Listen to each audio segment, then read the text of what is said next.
The second sort of big thing going forward is the policy link. Well, we do capacity development intervention with a ministry or a government or a sector. What does that mean what does that shift in terms of policy? An organization starts functioning more efficiently. Let's say we have inputted leadership capacity inputs, and the leadership of that particular planning ministry works much better because of our inputs. But what does it mean in terms of policy?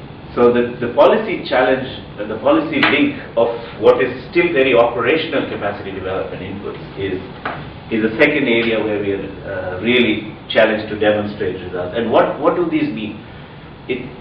For instance, it does mean that it goes back to what are the policy investment and policy choices that a country makes. When East Timor chooses to make Portuguese its official language for legal purposes, where all legal documents are in Portuguese, what does it really mean for access to justice for the large 99 point whatever % of the population that doesn't speak Portuguese? It was the same in my country, India, where all, with the British legacy, the entire justice sector was in English. I mean, legal documents are so heavy and so 18th century English too that it's impossible for the layperson to understand, or I mean, forget accessing it in a meaningful manner. So it's really these big ticket policy items. So what is the link of capacity development to language reform? What is the link of capacity development to tertiary education investment? So these big ticket issues, are we then able to go into an Afghanistan and say, well, here are your big policy choices. Here is where you need to make investment based on what we've learned from X country or Y. Or can we tell Timor that why don't you follow a Bhutan model of outsourcing most of your tertiary education to India or whatever is in Timor's own natural internet? So those kind of policy options that are we still able to give that to governments? We don't really know. We have some broad ideas. We know what has worked, what hasn't. But it's still not a significant body of policy knowledge that we have and that we can definitively advise our partner governments on. The third area going forward is what I call the responsive capacity development part. And this is what has been, there was business as usual, but then there has been a foisting of a new agenda of capacity development based on the climate change issue, based on the economic crisis, based on the various sort of disasters and conflict situations that we are faced with. And all of these have required specific responses. What is the climate change institutional capacity requirement to deal with climate change in any given country or in a region? And so there is a whole new set of capacity development challenges that are coming up. Even like similarly with the economic crisis, because the fear of MDG related investments falling off is quite a tangible one. I mean, the data from Asia region, which is still much more well shielded from the economic crisis than some of the other regions, is quite scary. But if you see the ECIS data, it's fairly, countries like Tajikistan have 70% of their GDP is remittances. So when the crisis actually hit, you can imagine what it does to the overall sort of health of the economy. But here, I mean, Laos has lost $200 million in tourism revenue alone since the financial crisis hit. So that has, of course, downstream implications for investments in health, education, etc. So all these areas have responsive capacity development requirements which are being asked of us. A fourth area, if you like, is the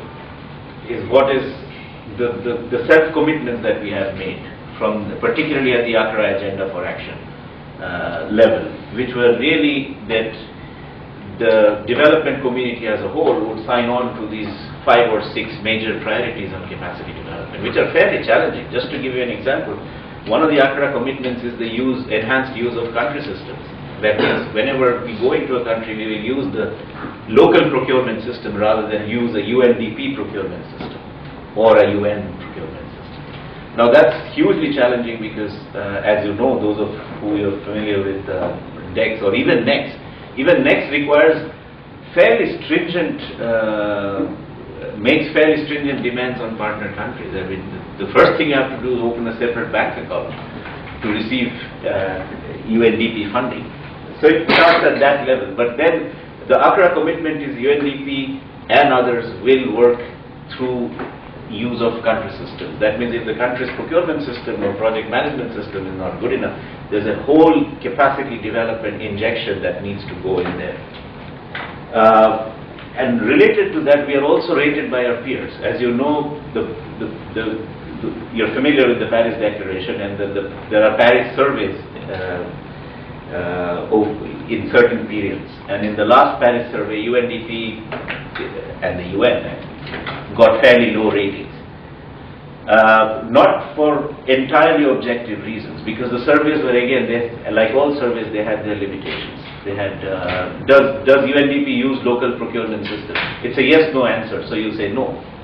What UNDP does is actually it works to strengthen the local procurement system, but it gets a no because it's not using the system, it's strengthening the system. Whereas another large multilateral agency which does exactly the same, does its own procurement in every country, but it simply creates a procurement board and puts a local, national, somebody from the government as the Director General of the procurement board and says, yes, we use local procurement system.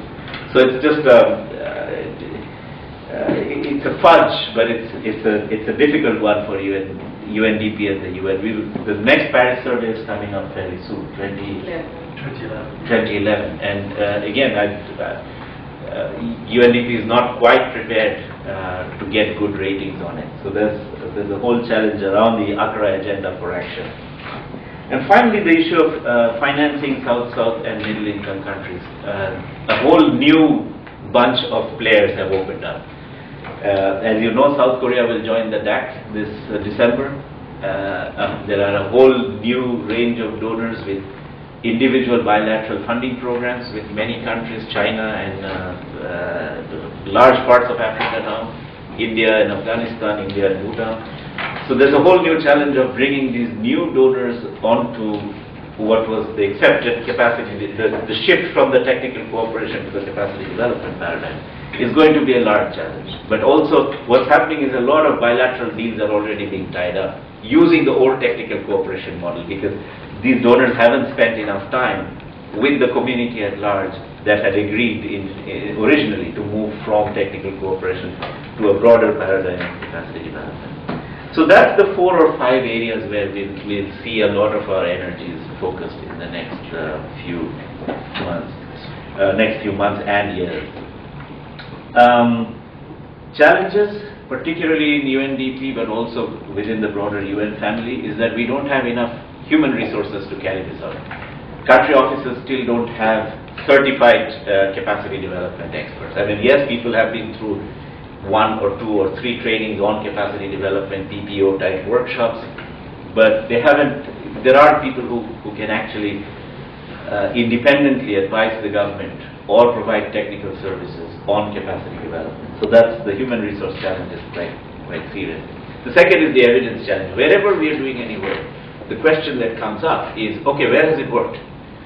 The issue is all the experience, collective experience that UNDP has across practices is never quite written up from a particular angle. It's the whole development experience that's written up. So what is it that changed in the leadership, or what is it that changed in the institutional structure or arrangement that really made a difference to the results is not written up. So the evidence is hard to produce. You actually have to sort of literally do data mining and find what changed where and write it up cleverly that it shows where capacity inputs have plausibly, with some reasonable leaps of faith, made some contribution to development results. The third area is the resourcing challenge. Donors, having seen capacity development, move to the heart of the strategic plan. Donors are very clear that yes, capacity development needs to be resourced, but it's UNDP's core mandate, so it should be from UNDP's core budget. So what donors are suggesting is make internal adjustments in your budgetary allocation, how it's distributed between practices, bureaus, etc., and fund capacity development. Don't come to us and ask for more money, because it's UNDP's core mandate. That's what should come out of UNDP's core mandate. So, very interesting debates around.